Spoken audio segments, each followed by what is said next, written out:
बेटे, तुम मुझे चश्मा ला देना। बिना चश्मे के बड़ा धुंधला धुंधला दिखाई देता है, बड़ी दिक्कत होती है मुझे। पापा जी, इन्होंने आपको पिछले महीने ही तो चश्मा दिलवाया था, अब फिर चश्मा? बहू, जब मैं सीढ़ी से उतर रहा था ना, तभी मेरा पैर फिसल गया और मैं गिर गया, तभी मेरा चश्मा टूट गया और तभी से मेरी कमर का दर्द भी नहीं जा रहा। पापा जी, आप तो पता नहीं कितना नुकसान करेंगे, लेकिन अभी तो फिलहाल आपको बिना चश्मे के ही काम चलाना पड़ेगा।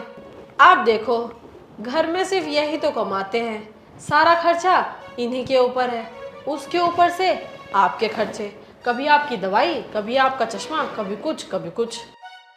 आपको अपने बेटे को समझना चाहिए कि वो कितनी मेहनत करके पैसे कमाते हैं, तो फिर क्यों मैं ऐसे अपने बेटे का पैसा फालतू में खर्च करवाऊं?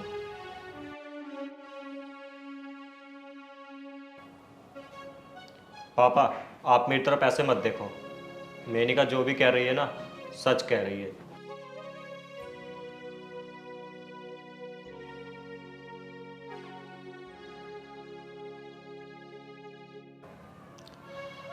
सुनो जी, मैंने आपको जिस साड़ी का लिंक भेजा था वो आपने ऑर्डर कर दी थी क्या? हाँ, मैंने ऑर्डर कर दी है। यार कितनी अच्छी साड़ी है ना वो। दीपावली की सेल चल रही है, इसलिए वो 10,000 में मिल गई, वरना वो 15,000 की साड़ी है। हाँ, सही कह रही हो तुम।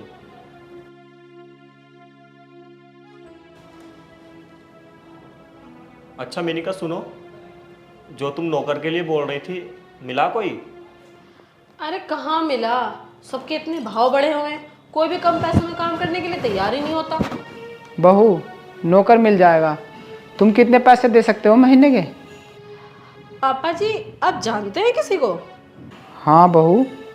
अच्छा, तो ठीक है, फिर आप उन्हें बुला लेना, उन्हें हम महीने के 8,000 रुपये दे दिया करेंगे। ठीक है बहू, मैं 8,000 रुपये में आपके घर का काम करने के लिए तैयार हूँ।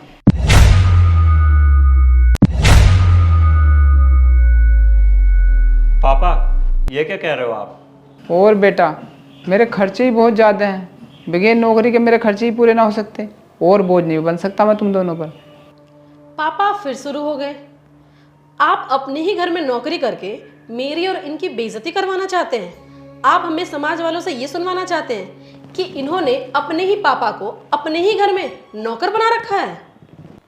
सही कह रही बहू, मैं काम करके अपने खर्चे पूरे करूँगा तो इसमें तुम दोनों की बेइज्जती हो जाएगी, लेकिन बहू बेटा अपने बाप को, अपने ससुर को कैसे भी रखे, उनकी ज़रूरतें पूरी करे या ना करे, तब उनकी इसमें इज्जत होती है, बेइज्जती नहीं। पापा, आपको एक चश्मे के लिए मना कर दिया तो आप ऐसा करने लगे। अगर आप हमसे बताओगे नहीं आपकी क्या क्या ज़रूरतें हैं, तो हमें कैसे पता चलेगी?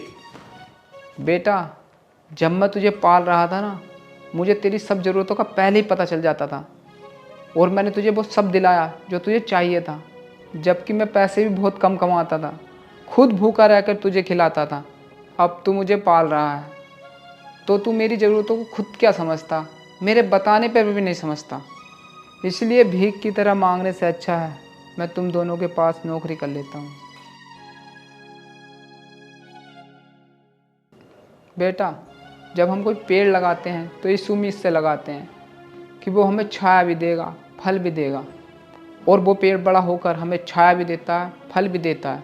और इसी तरह हम अपने बच्चों से उम्मीद करके उन्हें पालते हैं, पढ़ाते हैं, अपने आप को कष्ट देकर उनकी सारी ज़रूरतें पूरी करते हैं। लेकिन बच्चे बड़े होकर, बड़े आदमी बनकर सब भूल जाते हैं कि वो किसकी वजह से बड़े बने हैं।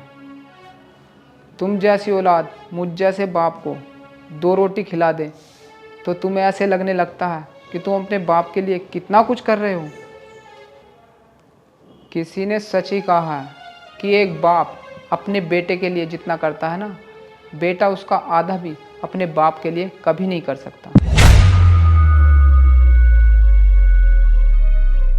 और बहू, माना मैं तुम्हारा सगा बाप नहीं हूँ, लेकिन तुम ये कैसे भूल गई, तुम्हारे भी भाभी हैं, भैया हैं, पापा हैं, और तुम्हारे पापा की भी निगाह कमज़ोर हो गई है, वे भी बूढ़े लाचार हो गए हैं। अब उनको जो भी उम्मीदें हैं वो अपने बहू, अपने बेटे से ही तो हैं। उन्हें चश्मा मंगवाना होगा तो भी वे अपने बहू बेटे से बोलेंगे, उन्हें दवाई मंगवानी होगी तो भी वे अपने बहू बेटे से बोलेंगे, तो वो यहाँ अपनी बेटी से तो बोलने आएंगे नहीं। अगर तुम्हारे भैया भाभी तुम्हारे पापा के साथ ऐसा करते हैं जैसे मेरे साथ तुम करते हो, तो वो अपने घर में ही नौकरी मांगेंगे या नहीं?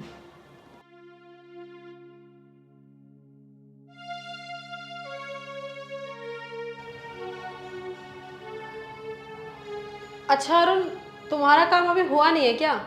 ये सब काम छोड़ो, तुम सबसे पहले पापा का चश्मा ला के दो, उसके बाद करना है ये काम।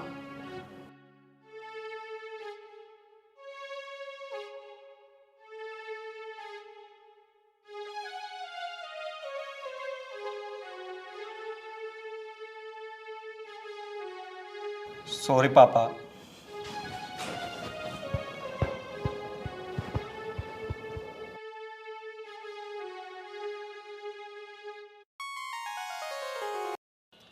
दोस्तों, हमारे माँ बाप हमसे लाख 2 लाख की डिमांड नहीं करते हैं, वो हमसे सिर्फ उतना ही बोलते हैं जितनी उनकी ज़रूरतें होती हैं। कोई भी माँ बाप अपनी औलाद को थोड़ा सा भी दुखी नहीं देख सकते। जब दोस्तों हमारे माँ बाप हमें पढ़ा सकते हैं, लिखा सकते हैं, हमें कामयाब बना सकते हैं, तो दोस्तों हमारा भी फ़र्ज़ बनता है अपने माँ बाप की सारी ज़रूरतें पूरी करने का। दोस्तों, माँ बाप को कभी बोझ मत समझो, क्योंकि दोस्तों जिस सहारे के लिए माँ बाप हमें पढ़ाते हैं, लिखाते हैं, हमें कामयाब बनाते हैं, वो सहारा उनको ज़रूर मिलना चाहिए। और हाँ दोस्तों, हमें अपने माँ बाप को खुश रखना चाहिए, क्योंकि जिस घर में माँ बाप खुश होते हैं ना, उस घर में ईश्वर विराजमान होते हैं। तो दोस्तों बस इस वीडियो में इतना ही कहना था। अगर आपको ये मैसेज थोड़ा सा भी पसंद आया हो तो दोस्तों इस वीडियो को दिल से लाइक कर दो, और एक साथ ही साथ अपने माँ बाप के लिए कमेंट बॉक्स में जाकर एक कमेंट कर दो, और इस वीडियो को सब जगह शेयर कर दो। और साथ ही साथ दोस्तों जिन्होंने अभी तक हमारे फेसबुक पेज अरुण सैनी बिजनौरी को फॉलो नहीं किया, जल्दी से फॉलो कर दो। तो दोस्तों जाते जाते आप सबका बहुत बहुत धन्यवाद, क्योंकि आपने हमारा वीडियो देखा।